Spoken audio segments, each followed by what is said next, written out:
So in the Vinaya, when we do our posada every 2 weeks, and towards the end, with the dedication verses, there's a line that says, the harmony of the Sangha is the surest cause for peace. And it always reminds us, it doesn't say, my being right is the surest cause of peace. Okay? And it doesn't say, me getting what I want is the surest cause of peace. Now, it talks about the harmony of the Sangha, specifically the monastic community, but also whatever groups we belong to, that if there's harmony among the members, then the group can do a lot.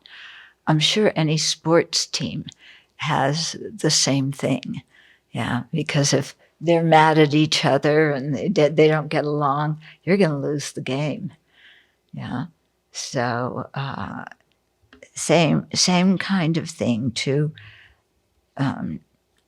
position ourselves in relationship to others.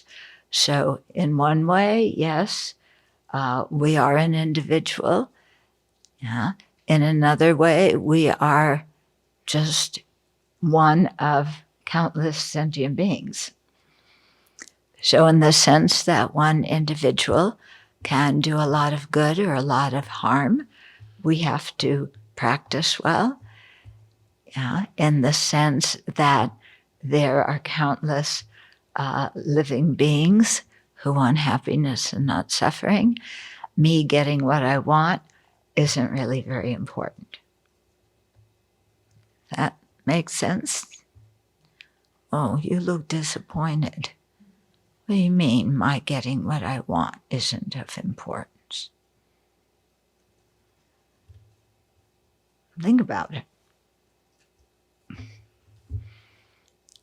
Think of how much time you've wasted in this life moaning and groaning and being angry because we didn't get what we wanted.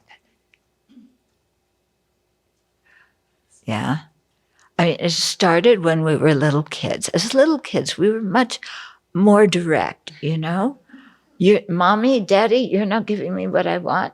I'm screaming. And I'm not stopping until you give me something that I want. Babies are very direct. And you know what's going on. We get older and okay, I'm not getting what I want.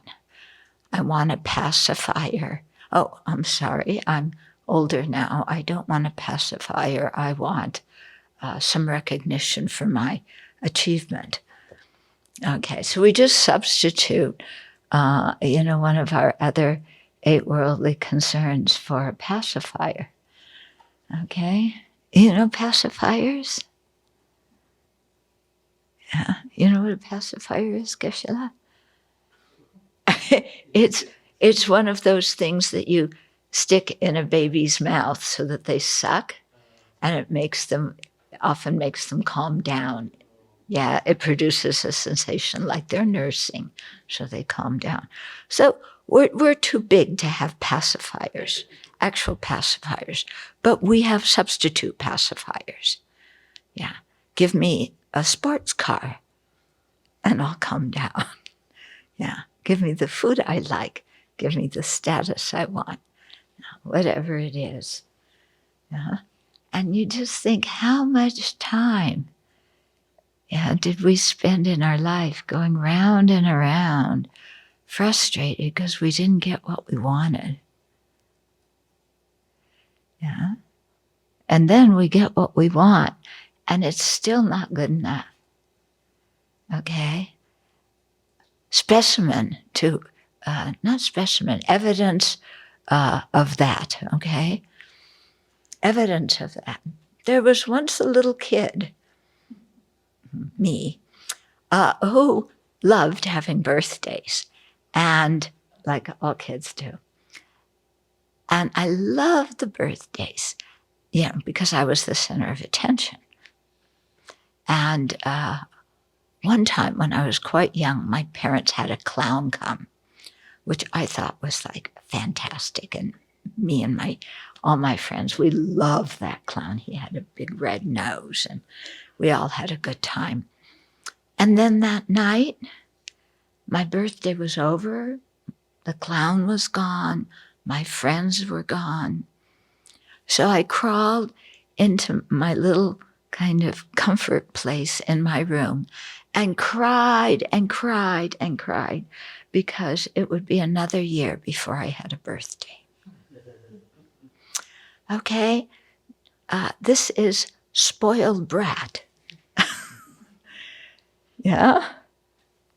But how many times have we done that in one way or another? Yeah? When we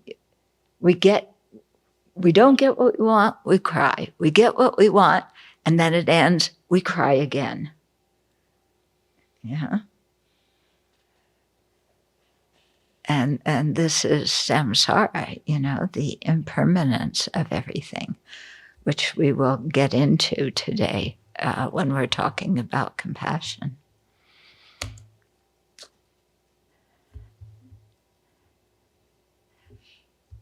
It's kind of embarrassing to admit what a brat you were. Who can I blame that on? It wasn't my parents' fault that I was a brat. I did it myself. I'm an independent brat.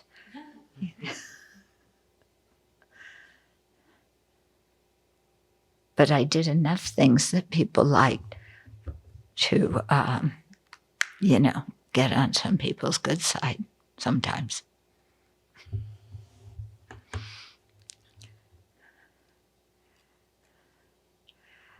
Okay, so we will continue with Chandrakirti's homage to great compassion. It's really, these verses are quite powerful. Yeah.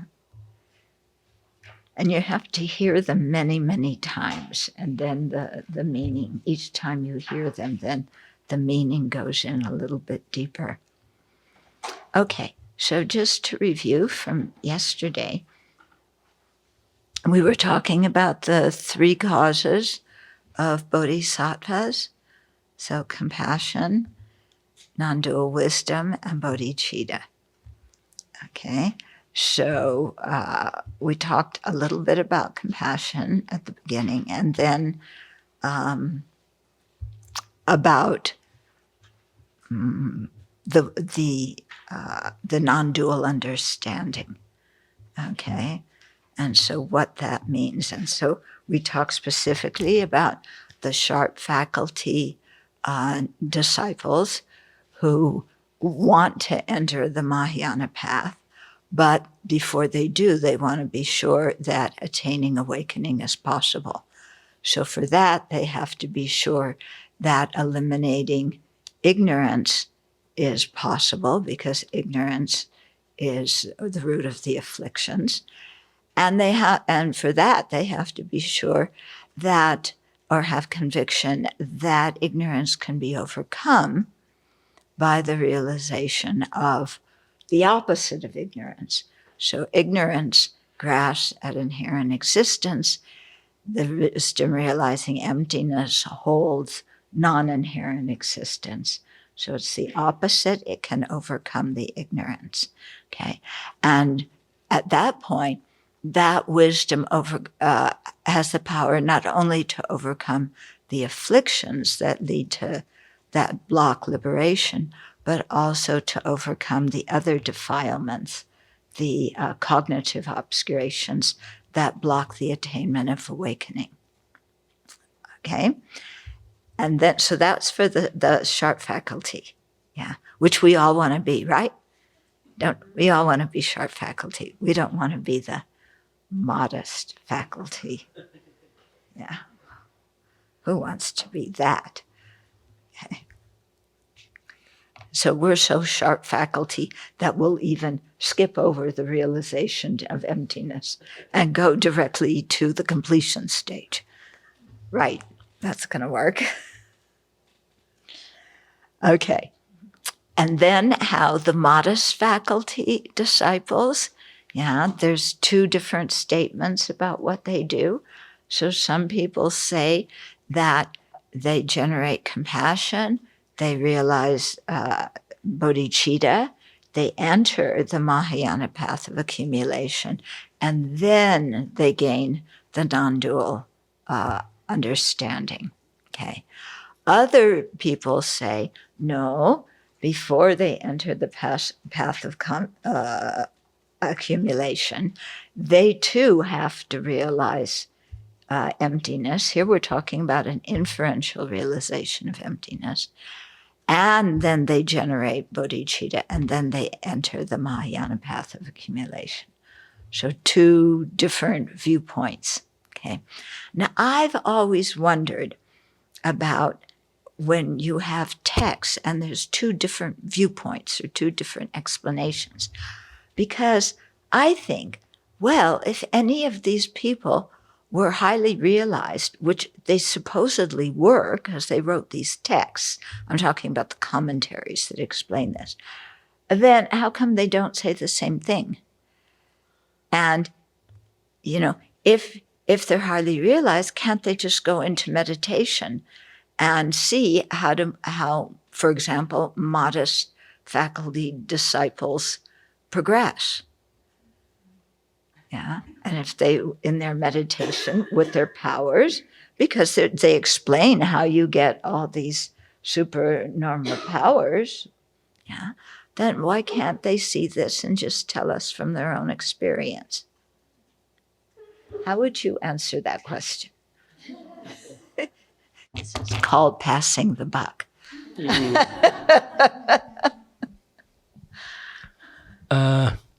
From my own experience, when I was in Varanasi teaching there in the Department of Indian Buddhism, they call it Indian Buddhism, where we use Indian masters' texts in Tibetan to teach.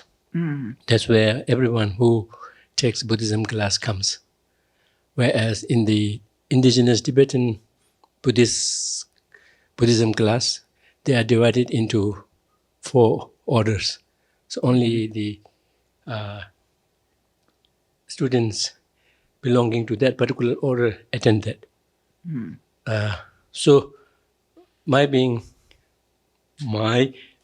in that Indian philosophy class, I had to be aware of the text of the other schools, even if it is on sutra. On tantras, there are differences even more in terms of what they emphasize. But even on sutras, there are differences. At the very least, I should be knowledgeable of what those masters in those respective texts say. So once I was teaching Madhyamika, the middle way philosophy. So my primary familiarity is with Tsongkhapa's position. But then in the class, there were students from all the orders. So I had to read Mipham's text representing Nyingma, Karmapa's text, Karmapa, eight Karmapa, I think, his text. So there you will find explicitly very contradictory lines. But when you really kind of focus and see the context, or I would rather call it paradigm shift. There's a big paradigm shift to be taken into context. Just to give an example, it is very familiar in the Kagyu Mahamudra text. They say things are neither existent nor non-existent. Things do not exist because Buddha didn't say it. They exist because he denied them, right? And that means for them, something to exist must really earn that level of being truly existent. Since nothing exists truly, nothing is deserving that level of being existent. Yet at the same time, they say it is not non-existent because it is the basis. Things are basis of nirvana and samsara. For it to be a basis for something, it should exist. So they kind of get nowhere. From a Gelug point of view, there's no place between existence and non-existence because they are mutually exclusive. Yeah. You cannot say something is both of them. So when you take into account the background thinking, then there's not differences. The debates kind of go, they do not meet. They, what do you call, crossover. And yet at the same time, it is so helpful to leave it like that so that they will exert their effort in really figuring out. And that then helps in really honing up their understanding and be aware of that, of the bigger paradigm shifts also. So likewise, when such differences are presented, students will debate about it. In the course of debate, there will be so many other points that will be brought up. And also they will be able to, what we call, interpret the difference. This difference is so because it was based on this thinking. And because of this thinking, this stands. But your Yikja says this because it's based on that thinking. And that thinking has its own source in that. And based on that thinking, along with that thinking, it stands. So both are correct, except they are from different contexts. So that's how debating, in the course of doing that, unless it is on very, very trivial things, if it is on meanings like that, that really helps in the growth.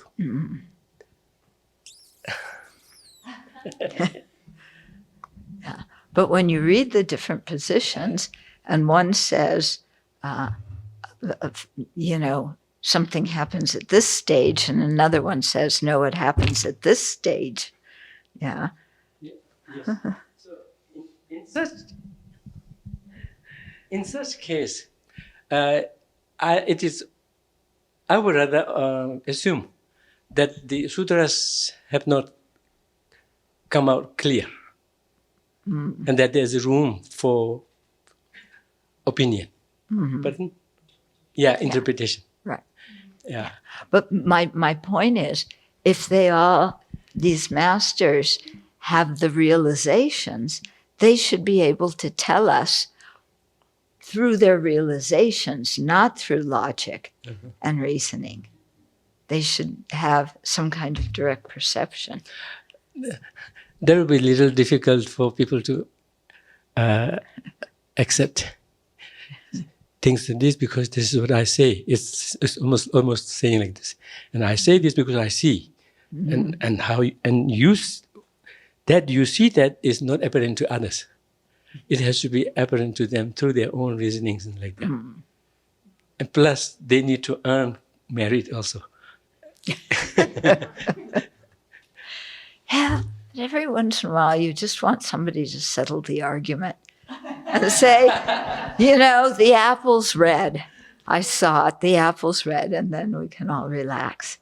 Instead of debating, is it crimson, is it green, is it light red or dark red or whatever.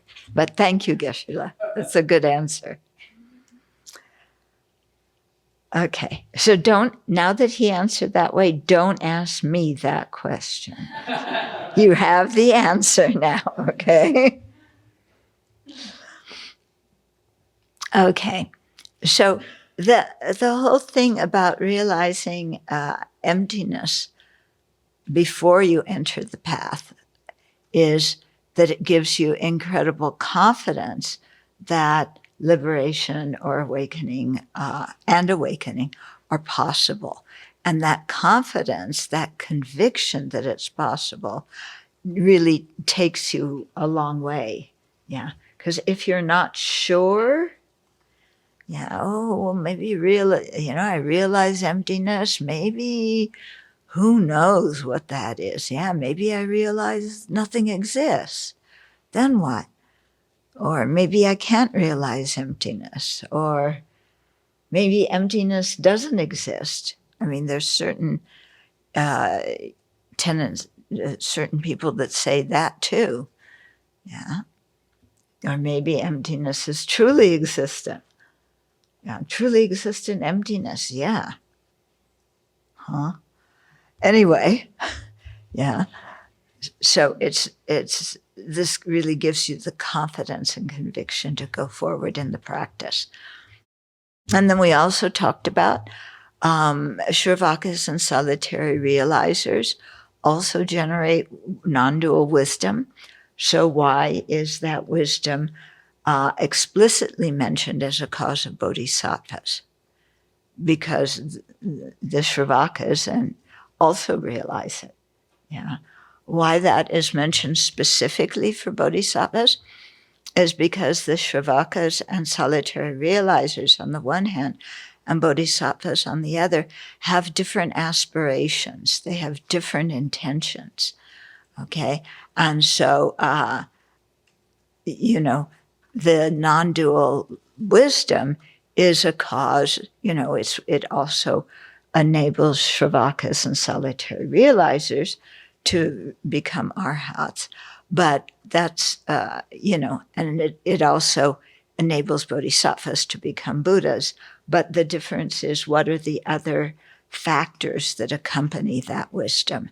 And that's where you get into the difference in the motivation. Now, having said that, we also have to consider that some arhats have compassion. When did that happen? I was at a teaching once with His Holiness, this was many years ago, and in the evenings they had different people speak. Yeah. And so I think it was Sharon Salzberg. She was speaking about metta and how it is from, their tradition. And afterwards, one of my Dharma friends, who's really very, very learned in the Dharma, yeah, he said to me, I never knew that they meditate on love and compassion. Yeah, he was totally shocked. Yeah. And that's because we so often hear, they're fundamental, vehicle, they don't have compassion, they're self-centered, and you hear that so much that you never think, that they could have compassion. So I thought that was quite interesting. That's actually one of the reasons, I think, why in the Library of Wisdom and Compassion, His Holiness wanted descriptions from the Pali tradition, from Chinese Buddhism, and all, so that people had a much broader outlook on the different traditions. And this goes also for people from other traditions too, because everybody has these centuries-old misconceptions of the other traditions that are passed down from generation to generation because they never actually met people from that tradition, because they lived far away and they didn't have planes and Zoom and everything else. So it's quite different nowadays, especially I think in the West. Many Westerners have, been to several teachings by several different teachers in several different traditions, and they know a little bit here and a little bit there. And in one way, that's quite good. It broadens people's mind. In another way, sometimes they get quite confused because of this thing of looking at the same point from different perspectives. And it's, how come they say this and they say that? Okay, so some arhats have compassion. Some arhats have the mind wishing to benefit others, and some even have immeasurable compassion. Okay, the difference between them and bodhisattvas, however, is that they have a very strong yearning for their own liberation. They have compassion for others. They want to benefit, but when push comes to shove, my liberation is foremost. Okay, whereas for a bodhisattva, it's the awakening of all sentient beings that's foremost. Okay. When I was in Thailand, I heard all sorts of interesting stories, from the monks at the monastery where I was staying, about different teachers in Thailand who were arhats and different ones who were known for their metta, and even the teacher, the abbot of the monastery where I was staying, he had been to Potoshan, the island of Chenrezig in China, and had had a very strong experience there. And they had pictures of him sitting praying to Kuan Yin, and light was coming from the statue into him. Okay, so he had a lot of devotion for Kuan Yin, for Chenrezig. And I was going to Dharamsala right after that to speak with His Holiness about the book. And he gave me some copper that was going to be melted and made into the Kuan Yin statue in that temple that he was making. And he asked me to take that copper and ask His Holiness to please write something in it. Yeah, because copper is malleable. And then they could take whatever prayer His Holiness wrote, and that copper would get melted into the rest that was used to make the statue. Okay, so he had some link there, So we need to have a broader mind about these kinds of things. Okay. And so we also talked yesterday about how the realization of emptiness and great compassion, how they help each other, and how one a bodhisattva has one, it energizes them to increase the other, and then when they have that one, it comes back and increases this one. Okay, so that's a review from yesterday. Now, the third quality, the third cause of a bodhisattva is bodhicitta. Okay, but another question comes here. Someone becomes a bodhisattva the moment he or she generates stable, uncontrived bodhicitta.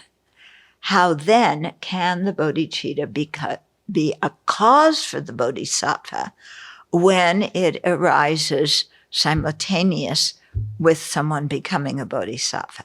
Because causes always have to come before results.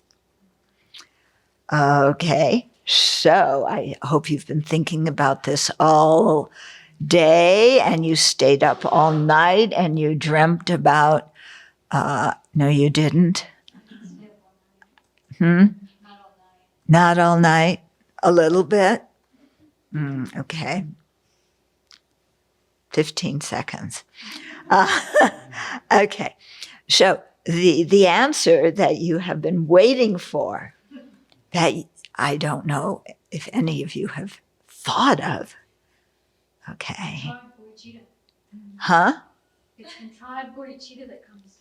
Nah, you cheated. You told us where to look, Venerable. I told you where to look, and one person actually looked. Hallelujah. Okay.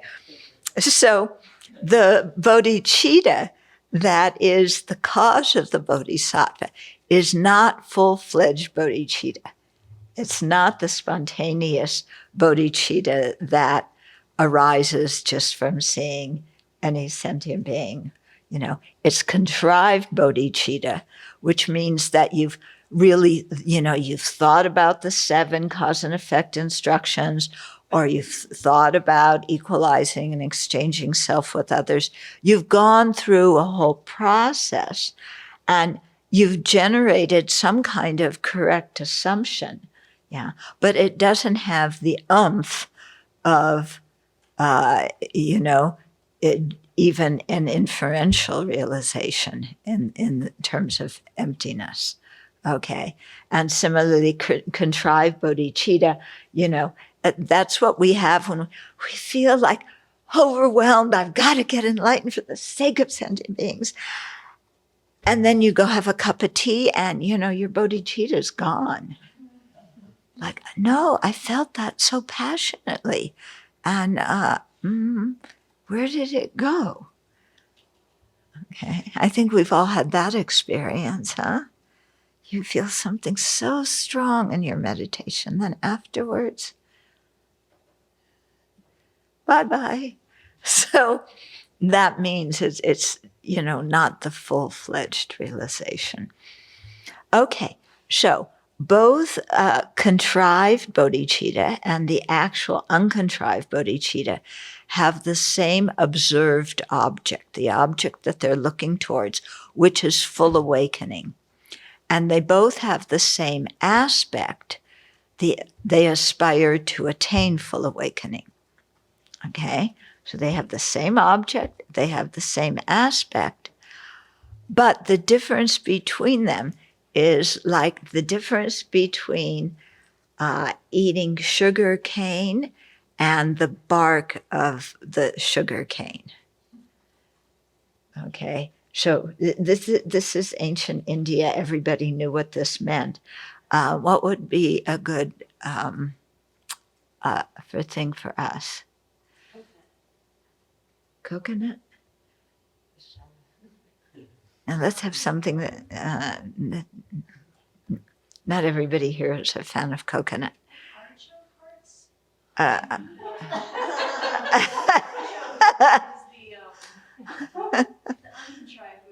And eating the leaves of the artichoke is like we could try. Oh, okay, that one would work. Yeah. Yeah. Like orange and orange peel? Like what? Orange and orange peel. An orange and orange peel. Except, do you eat orange peels? Some desserts, yeah. Candy. Oh. Okay. Mango and Huh? mango. Mango? Yeah. Mango. I don't know.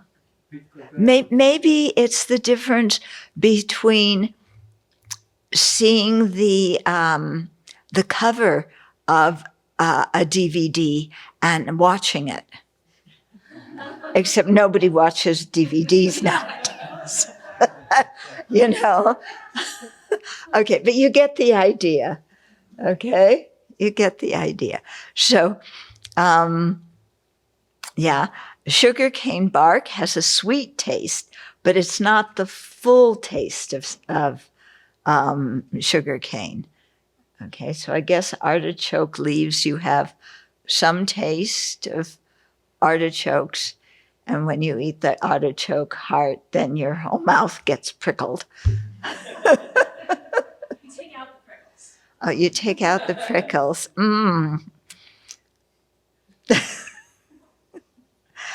Okay.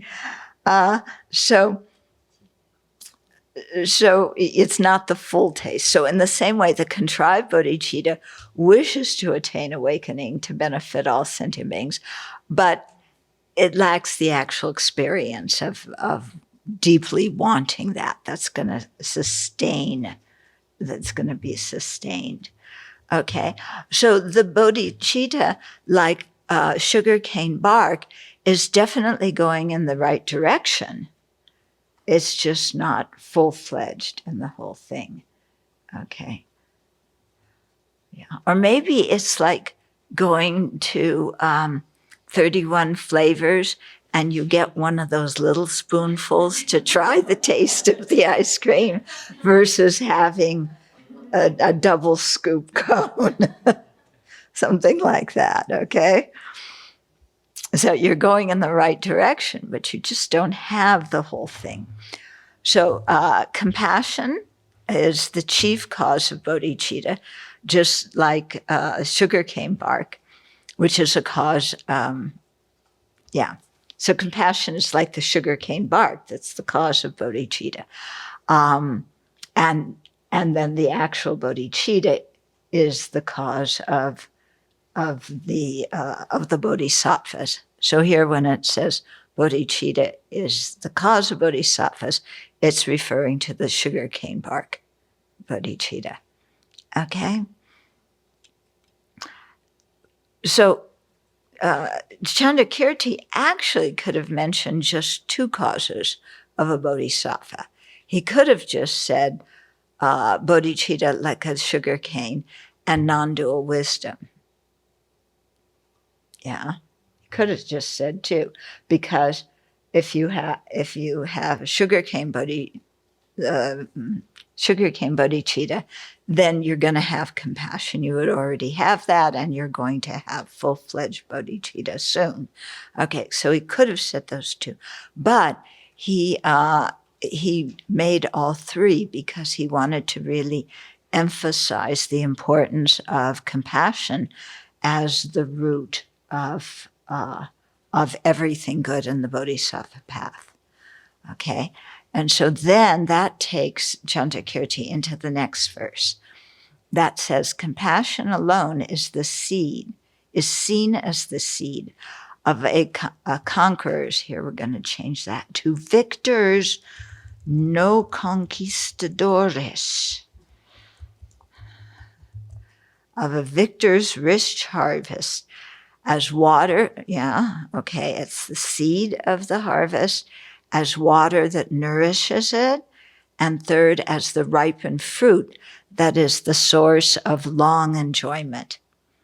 So he says, because compassion, is important in those three ways, therefore at the start I praise compassion.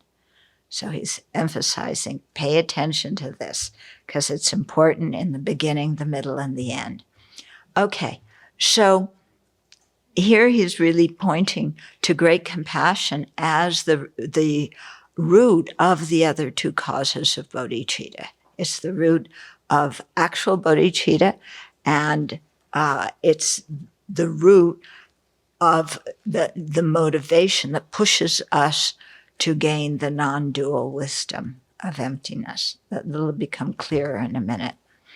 Okay, so coming back to our gardening class, there's a lot in Buddhism where you are gardening.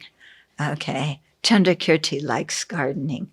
Yeah, is the sprout? Does it arise from itself, from its others, both, or neither? Yeah, you spend months discussing this. Yeah, it's gardening. Yeah, so. We used to always joke about that when we were studying his refutations. Oh, going to gardening this morning. Okay, so here's another gardening example. So at the beginning, before we've entered the Mahayana path of accumulation, compassion is like a seed that will grow into all the incredible qualities of a Buddha. Okay. So without great compassion, you can't enter the Mahayana path. And without that, then there's no way to attain Buddhahood. And so there's no way to have these incredible, magnificent qualities of a Buddha. But when you have that compassion, the great compassion, then at the beginning, then that leads you to generate bodhicitta, which motivates you to realize emptiness, and so on. So this is this same kind of thing. Remember in Dharmakirti's, I was just thinking, and Dharmakirti's proof about why the Buddha is a reliable guide, it starts out with compassion, and compassion motivating the bodhisattva to realize emptiness, which then brings about, they become a Sugata, a Buddha, which then makes them a reliable refuge. Okay, so it's the same kind of sequence that's playing out here. So it's one thing Dharmakirti and Chandrakirti agree on. Yeah. There's a lot of things they don't get along on, yeah. But there's one thing they do. Okay. So So how do we generate that compassion? We have to think about our own dukkha first and have the aspiration to get out of our own samsara. Yeah. Because if we don't want ourselves out of samsara at the beginning, we're if we don't, put it this way, if we don't see our own samsara as problematic, then we're never going to see other people's samsara as problematic. Okay. But we don't just wish for our own awakening, because to develop compassion, we need to expand our horizon and want the awakening of all beings. Okay. So when we view the dukkha of ourselves and others with compassion, the strong aspiration to protect all sentient beings from the misery of samsara and lead them to full awakening will arise. But if you say it just like that, then why don't the Shravakas and solitary realizers have bodhicitta? So this person who is, when they're thinking about their own and others' suffering, you start out thinking about your own dukkha, and then you've done the meditations about sentient beings being, not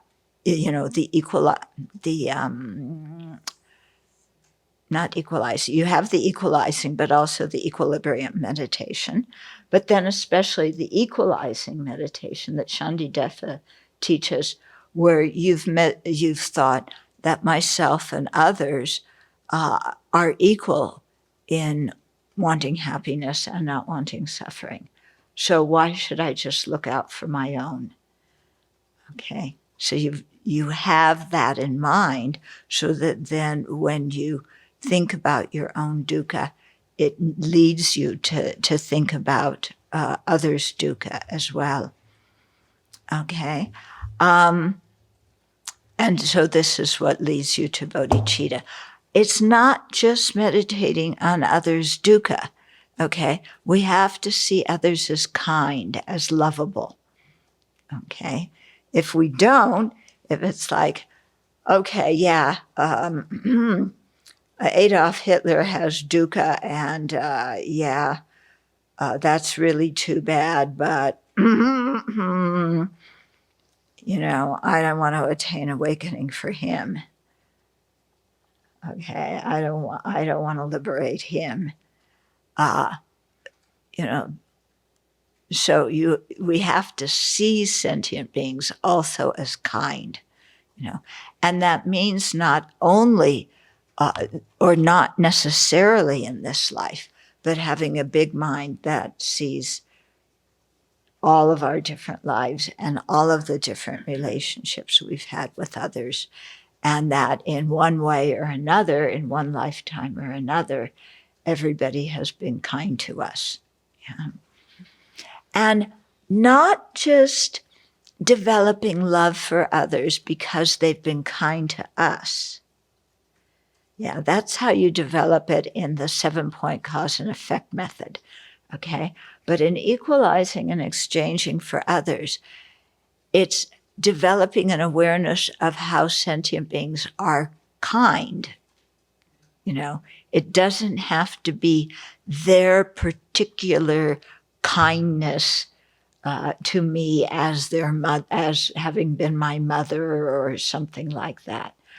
And so this allows us to really look at all the people in society, and this works especially well for strangers, whose efforts we depend on to stay alive and to do anything that we do that is worthwhile. Okay?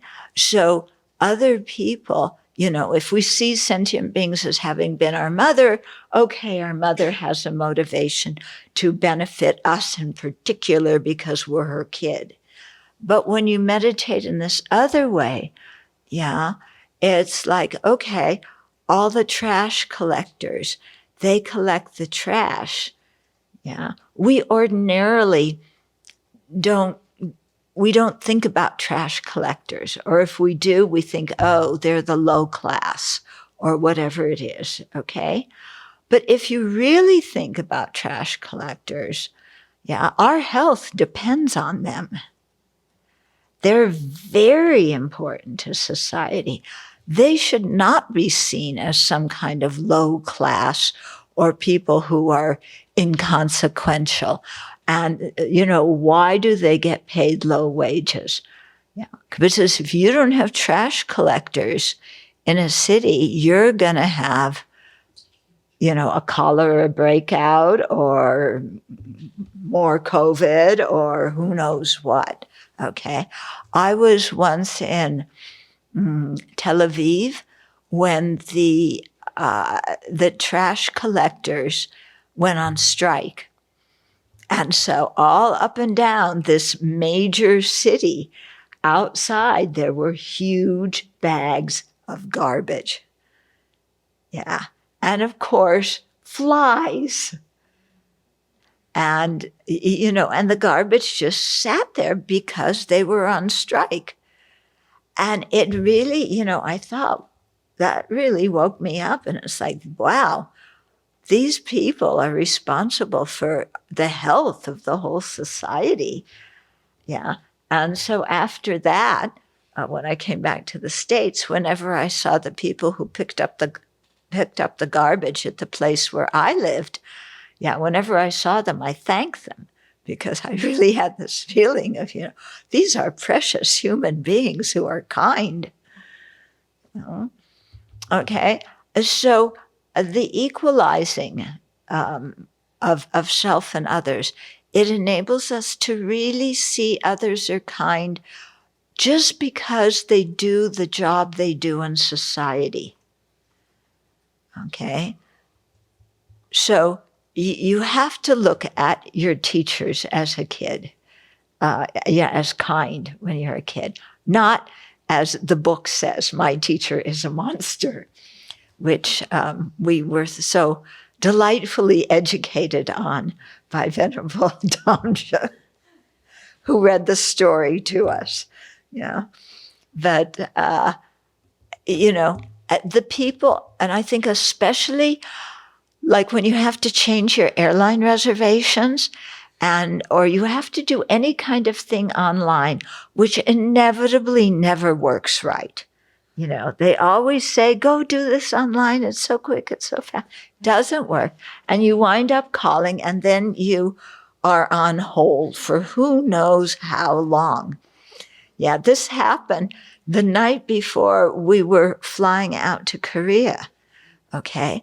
Because, you remember? Because you're supposed to have a COVID test within 48 hours of the time you arrive in Korea. And you have to enter the result of your COVID test online with your airline reservation to fly to Seoul. Okay. Of course, so we got, we went to Walgreens and we got our COVID thing and it came back negative. And she went to enter it in our plane reservations. And it said, what did it say? Like invalid result or something like that. And we're leaving the next morning. Yeah. So this happened around, 7 or 8 o'clock at night. And our plane leaves at 9 something the next morning. And we can't officially check in because our COVID results are not valid. But they were valid. But the website wouldn't accept it. So she runs down to the airport. Yeah, Margaret drove to the airport. Talked to somebody at the airport, came back. The guy at the airport said, yeah, this happens sometime. Come back tomorrow morning and it'll get worked out. Yeah, right. We're going to come back and have them tell us it's not valid tomorrow morning when we're supposed to be boarding the plane. Anyway, we went the next morning because that's what they told us to do. And the guy didn't say anything, and we got our boarding pass. After all this commotion. Okay? But what it does is it makes you see the kindness of, the person that you talk to at the airport, and the person, especially the guy who gave us our boarding pass the next morning, who didn't question anything. Yeah. And you see, even if you have to call, to do some banking and you're online for a really long time because nothing worked, or the worst thing is you have to call to return something. Yeah. I had a friend who worked for Amazon customer service. Can you imagine working at Amazon customer service? I think that is one of the neighboring hell realms. Yeah. Because everybody calls and they blame you, and you're just trying to help these people, but they're not getting what they want, and the company has policies, and you want to forget the company's policies and help the customer, but you can't, But here are these people who are really trying hard, and sometimes they manage to come through, and you can return your toy dinosaur and get something else instead. Yeah. But these people are kind. Yeah. They're kind. Our efforts are what we have, how we can live, depend on their kindness. Okay. So when it comes to people who are harmful, you don't meditate on them as being kind in this life. Okay, that's when you think about their kindness in in previous lives. Okay, which, if I can get off the topic for a minute, hopefully this will help you create some compassion. So this is the 4th of July. The day that our country was born with all of its ideals and everything. And you know where I'm going, huh? So in Highland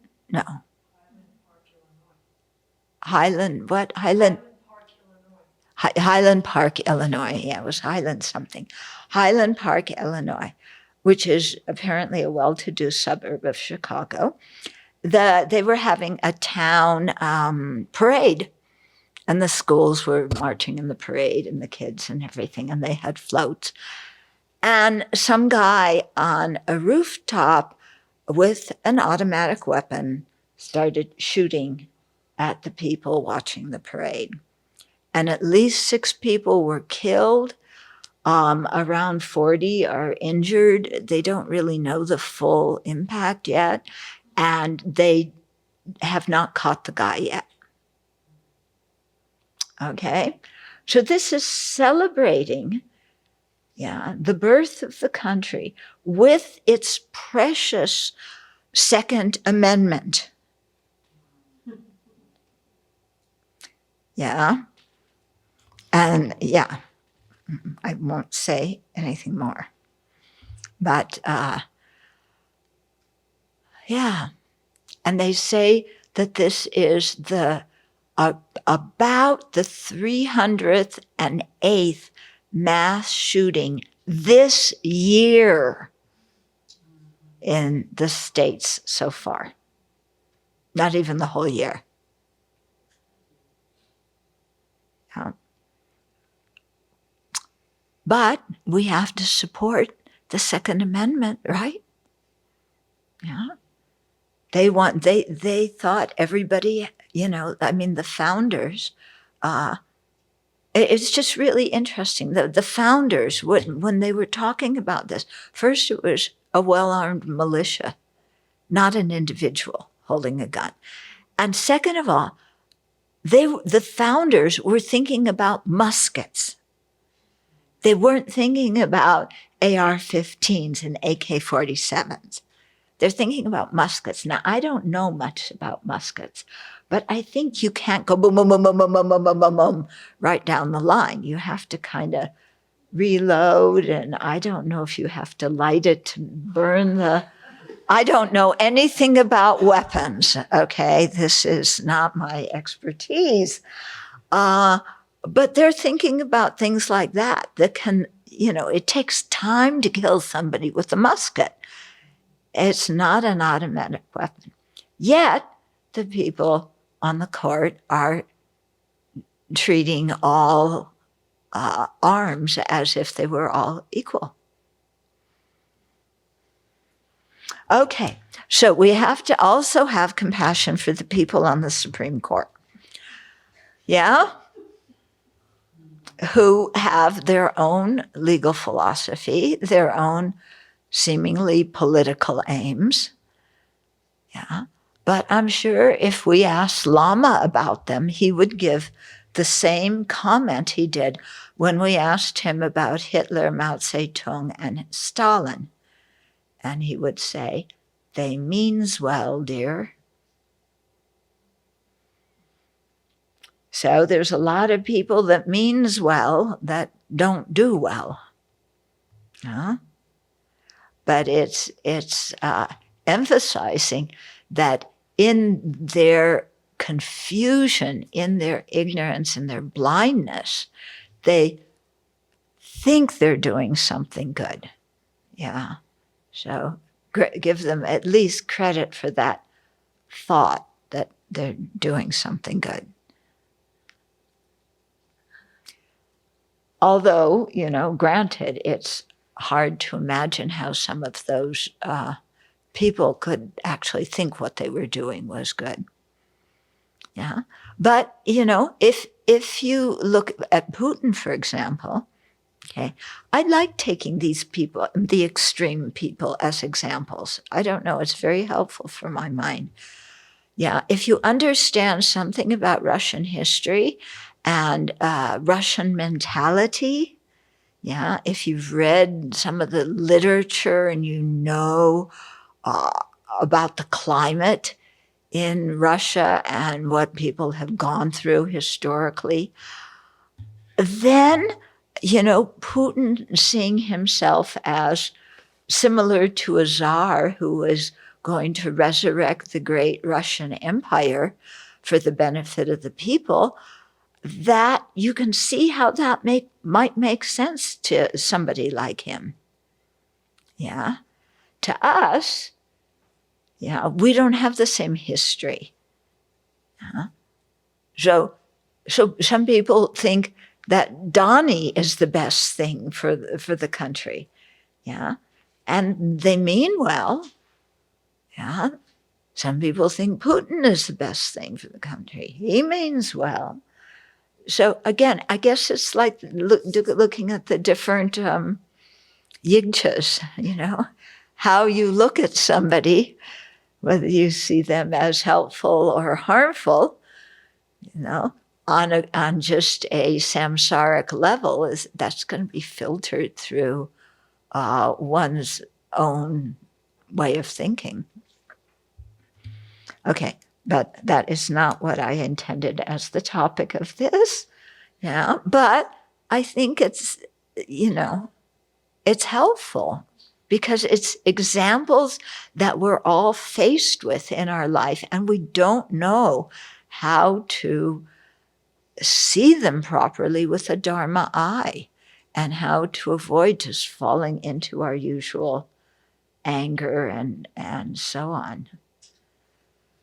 Okay, so compassion is the seed of the harvest at the beginning, yeah, because it is what awakens that aspiration to be of benefit and to become a Buddha, to be of the greatest benefit to sentient beings. Okay, then then that person sees that to actualize that aspiration, they need to amass the two collections. Okay, so the collection of merit, the collection of wisdom, and they also need to practice the 6 perfections or the 10 perfections. They're the same, it's just the last 4 of the 10 have been condensed into the 6th one. Okay, and so seeing that it's important to amass the 2 collections and practice the 6 paramitas, then that person immerses themselves in that practice and they cultivate the non-dual wisdom so they can have the collection of wisdom. Okay, and they generate bodhicitta so then they can have the collection of merit. Okay, so in this way, compassion is the root of the other 2 causes. It's the root of bodhicitta. It's the root of the non-dual wisdom. Okay, and here's a quote from Nagarjuna, reinforcing that. He says, the universal vehicle, in other words, the Mahayana, says that all activities should be motivated by compassion, and that wisdom will make them pure. What sensible person would derive that? Okay, so the compassion motivates the bodhicitta and the reason for doing the paramitas, and then seeing the agent, object, and action with any of the paramitas as dependent and empty, then that's developing the wisdom that purifies them. Okay.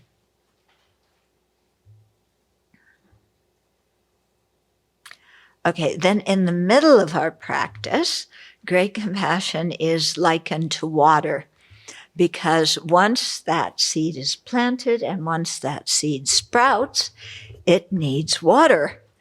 Okay, which we all saw very clearly last summer when it was like 105, 106 degrees out, no rain in sight for months. The seeds need water to grow. So great compassion is likened to that water. So because it nourishes the bodhicitta.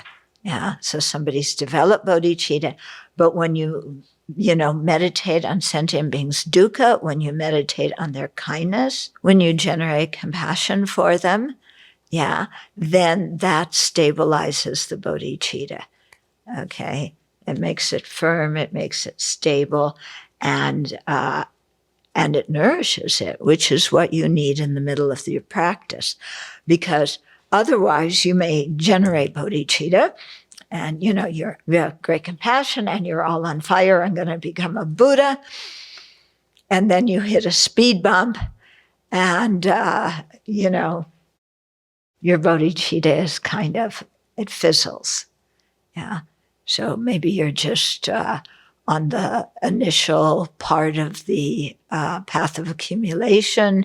Your bodhicitta is not stable. You can still relinquish it, which is a big no-no. Don't do that one. But if we can nourish our bodhicitta by meditating on compassion, then there's not the danger of relinquishing it. And it makes it grow, which makes the bodhicitta stronger, which reinforces our determination to realize emptiness. Okay? So it's in that way that in the middle of the path, great compassion is like water that nourishes the seed. And at the conclusion of the path, after bodhicittas have eradicated all the obscurations and developed all the good qualities, then great compassion resembles the ripe fruit. Okay? So you start out with a seed, then you nourish the seed, and at the end you have a harvest. Yeah, and so the great compassion at that point resembles that ripe fruit, and it spurs the great compassion spurs the Buddhas to act to benefit sentient beings.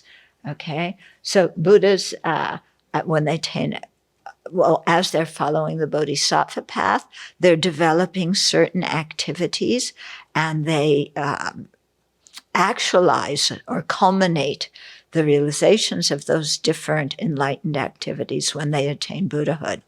And so the great compassion spurs the bodhicittas, spurs the bodhisattvas to be of great benefit to sentient beings after they attain awakening. Okay. Okay. So to illustrate the importance and value of great compassion, the Compendium of Teachings Sutra says, Bhagawan, bodhisattvas should not learn many teachings. Okay, Bhagawan, if bodhisattvas grasp and know one teaching, they will have all of the Buddha's teachings in the palm of their hand. What is that one teaching? It is great compassion. Once great compassion exists, all other bodhisattvas' qualities will appear. Okay? So it doesn't literally mean that bodhisattvas should only learn one teaching. No, you need to learn many teachings. You need to contemplate many different things.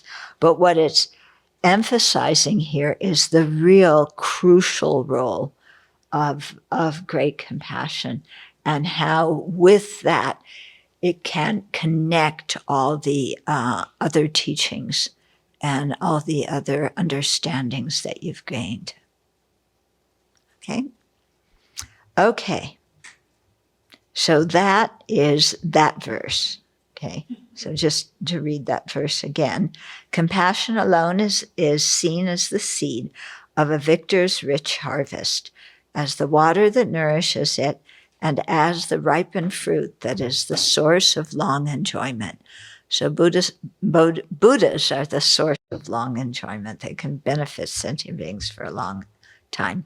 Therefore, Chandrakirti says, at the start I praise compassion. Okay, now, questions so far? Shall we go on? Okay, we'll go on. Okay. So now we're going into the next verse. Yeah. And these last two verses are quite, there's a lot in them. Okay.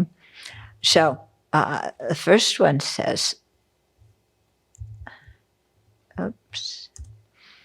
like a bucket in a well. Okay. So if you want to say a paddle wheel, if you want to say a water wheel, you can do any kind of bucket thing you want, okay? Yeah, but I'm just talking about a bucket in a well because when you hear how it's explained, the bucket in the well analogy fits much better than a water wheel or a paddle wheel analogy does, in my humble opinion. Venerable. You say it's bucket, it has to be buckets. One cannot do. It has to be many. Many buckets. Yeah, because otherwise the analogy will not work. Okay. It's linked with the 12 link. Yeah. Yeah, so one bucket cannot do. Okay. It has to be. Okay. So you have 12 links, 12 buckets. 12 buckets. 12 buckets. At the very least. Okay. Yeah. Or you might have 6 buckets because some of them double up. Or 24 because, you've got to fill more than your quota. Okay.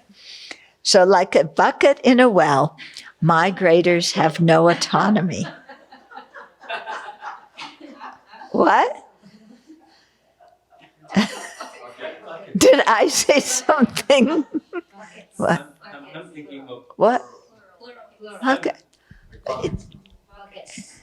It doesn't matter. Like a bucket with an S on the... Venerable, when you say a bucket, I'm thinking of a bucket with 12 sub pockets. In Okay.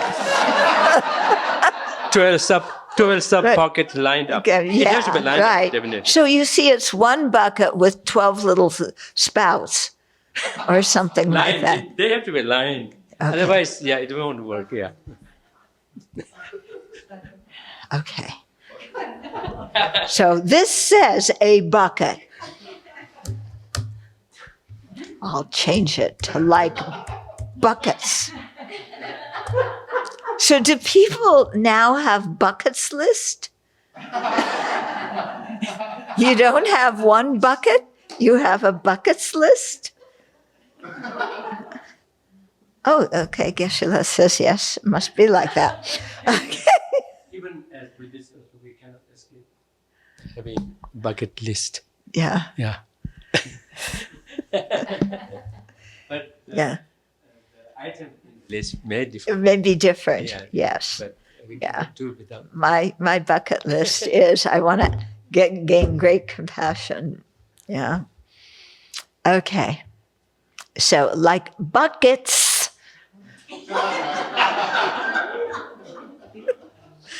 In a well, migrators have no autonomy. First, with the thought I, they cling to a self. Then with the thought mine, they become attached to things. I bow to this compassion that cares for migrators. Okay, and then the next verse, homage to that compassion for migrators, seen as evanescent and empty of inherent existence, like a moon in rippling water.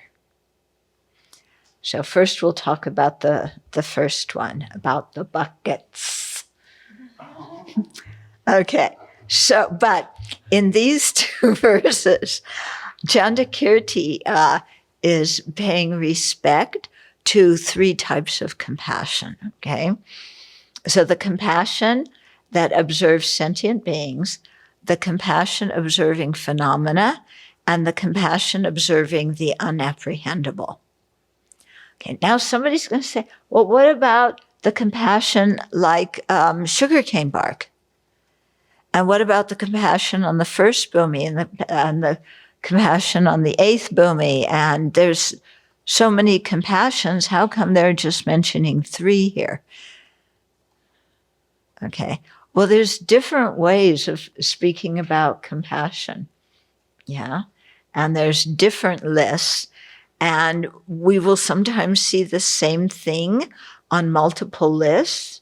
And it can be interesting to see how items on one list and items on another list, correspond or don't correspond. But just, to be aware that there's more than one list, more than one way of talking about something. Okay, so the first the first kind of compassion is the compassion of observing sentient beings. The second is the compassion observing phenomena. And the third is the compassion observing the unapprehendable. Okay, so unapprehendable, sometimes it's translated as objectless. In Tibetan, it's the same word for both translations, mig me, as in mig me tsewe terchen chenrasi. Okay, so mig is object, me is without or not. Yeah, so it's meaning without an inherently existent object. Okay, so it's a compassion that apprehends sentient beings without seeing them as inherently existent. That's why it's called compassion of observing the unapprehendable. Okay, because you can't apprehend any inherently existent sentient beings. You can't have compassion for inherently existent sentient beings. Why not? Why can't you have compassion for them? Yeah, they don't exist. Yeah. Okay. So all three types of compassion have an object, observed object, and a subjective aspect. So the observed object is the basic object that the mind is focused on, and the subjective aspect is the way the mind relates to that object. Okay, so all three of those compassions, their observed object is all sentient beings, and their subjective aspect is wanting to protect them from samsaric dukkha. Okay. Now you might say, well, if they all have the same object and the same aspect, how come there are three different kinds? Just wait, you'll see. They're quite different. Okay. So the first compassion, observes just sentient beings who are afflicted by one form of dukkha or another. Okay, so sentient beings in all 6 realms, in all 3 realms, however you divide it. Even there's bodhisattvas are sentient beings, arhats are sentient beings. Any being with a mind that is not a Buddha is a sentient being. So they range from, being born in hell to being at the highest bodhisattva stages. Okay, so this compassion that is observing sentient beings just observes sentient beings and the kind of dukkha that they have, and then has the aspect of wanting to protect them from that dukkha. Okay, so the sentient beings are afflicted by one form or another of dukkha, one form of dukkha after another. Okay, but unlike the second and the third compassion, this compassion does not see sentient beings as impermanent. It does not see them as lacking inherent existence. It just sees them as tormented by samsara. Okay. So the observed object of the compassion observing phenomena, is sentient beings, just like the first, but sentient beings qualified by momentary impermanence or qualified by lacking a self-sufficient, substantially existent person. Okay? So it's still observing sentient beings, but here the sentient beings are qualified. They're seen in a certain way, but the aspect is still the same. Then the third one, the observed object of compassion, observing the unapprehendable, is sentient beings qualified by being empty of true existence or inherent existence. They're the equivalent here. Okay, so qualified by means that a quality appears to that mind through the force of having previously brought that attribute to your mind.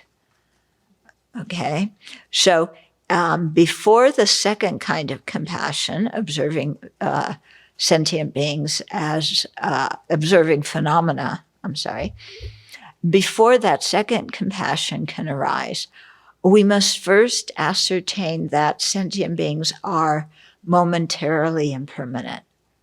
So there has to be some realization of momentary impermanence, or, maybe even you could say a correct assumption would be, it's not the same thing, but you're going in the right direction, hopefully. Okay, so you first have to ascertain the impermanence so that then you can see sentient beings as qualified by momentary impermanence. Similarly, with the third kind of compassion, there has to be an understanding of emptiness so that then you see the sentient beings as qualified by emptiness. They lack an inherently existent person and inherently existent aggregates. Okay? So it is not necessary that these two compassions themselves apprehend sentient beings as impermanent or as lacking inherent existence. And in fact, these last two compassions, they do not realize impermanence. They do not realize emptiness.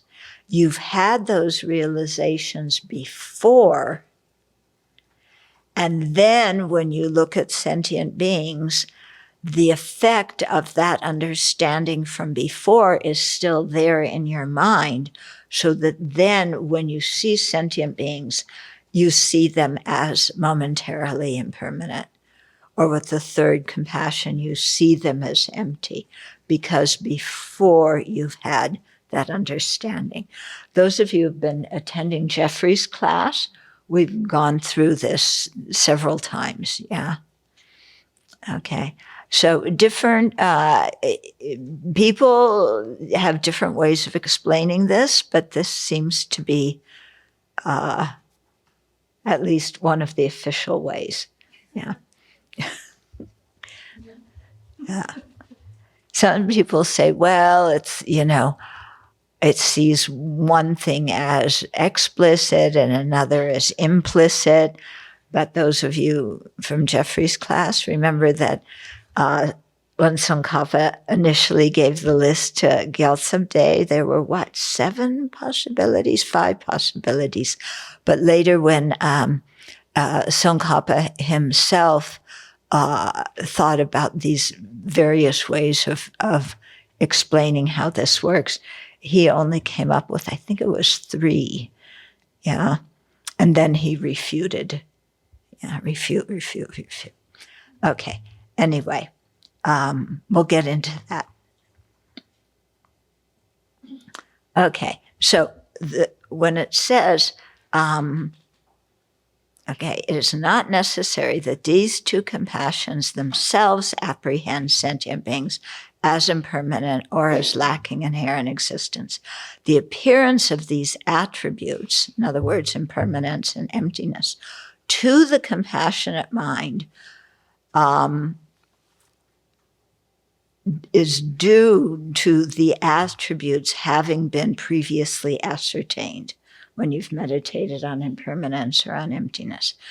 And this is because one mind cannot have 2 discordant aspects. Okay? So if the compassion realized emptiness, or if the compassion looked at sentient beings and that compassion itself realized emptiness, you'd have more than one object of that compassion. It would get really kind of confused. Okay? So, and it would have 2 different discordant aspects. One being the wish for sentient beings to be free of suffering, dukkha, the other being either subtle impermanence or emptiness. Okay. So you would see sentient beings with you would see sentient beings and you would see them as you have the aspect of wishing them to be free of dukkha, and you also are seeing sentient beings having the aspect of being impermanent. But those 2 cannot be seen with one consciousness because they're quite different. Okay? So we are out of time again. Yeah, one question and then we'll continue tomorrow. Yeah? So if there can't be 2 objects for one mind, but then that attribute is still appearing, what's the difference? Because the attribute is not being directly apprehended. You realized one way we came to understand it was it's like a hangover. Okay? You're no longer drunk, but the hangover is still there, and it's affecting how you're seeing something. So when if you meditate on sentient beings as being empty, it isn't that when that meditation stops, bingo, any kind of feeling that you got from that meditation vanishes. Rather, if you immediately start meditating on compassion for sentient beings, then you still have that feeling of things being momentarily impermanent, and that now you see sentient beings as being momentarily impermanent. Okay. Another way I think of it is, I don't know if this happens to you, but when I go to cinemas, with the big screen, and I get really super involved in a movie, I walk out of the movie, but the movie's still playing in my mind, and I'm still influenced by what happened to those characters in the movie, but I'm no longer watching the movie. Yeah, but what happened in the past is influencing how I am now seeing the things as I leave the cinema and look at the people around me. So mind can only have one object, but there's many other things going on that are shaping and molding how that mind is then perceiving that object. Right. Yeah. Because also think about it, can you have compassion and realize subtle impermanence? I mean, they're very different things. Yeah. So to say that you have both of them, that you're perceiving, directly, is kind of strange. Okay. So this is how they explain it. Yeah. And if you don't understand my explanation, ask the expert over there. Okay. And he'll pull something out of his bucket.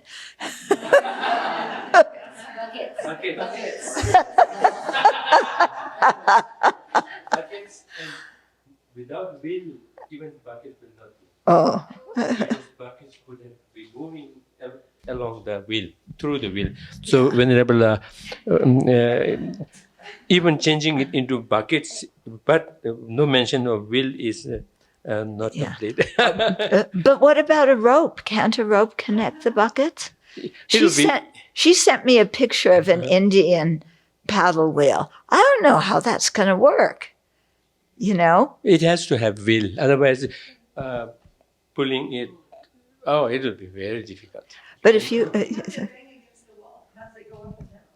yeah. How does it bang against the wall of the well or go up and down?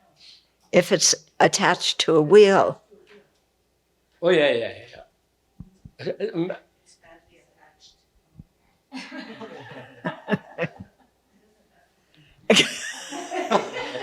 He went... I see.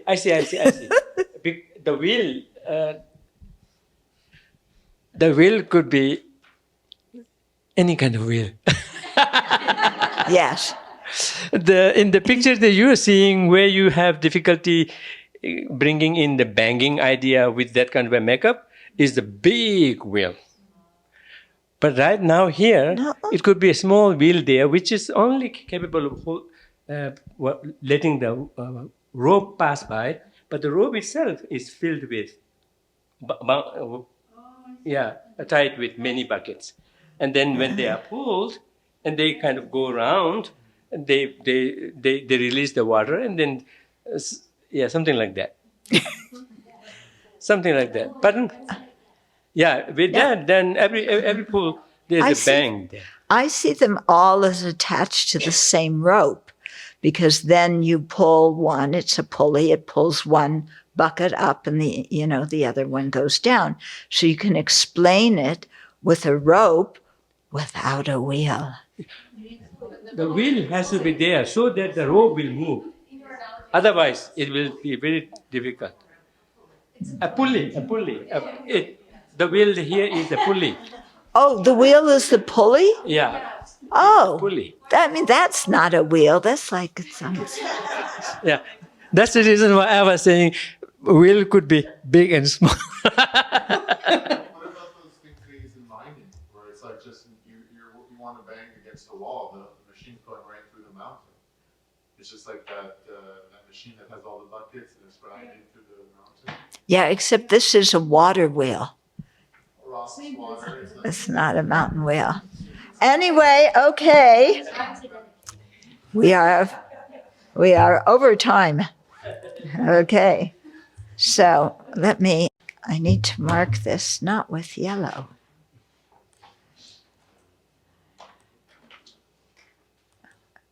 Okay. So we'll get into that more tomorrow about the bucket.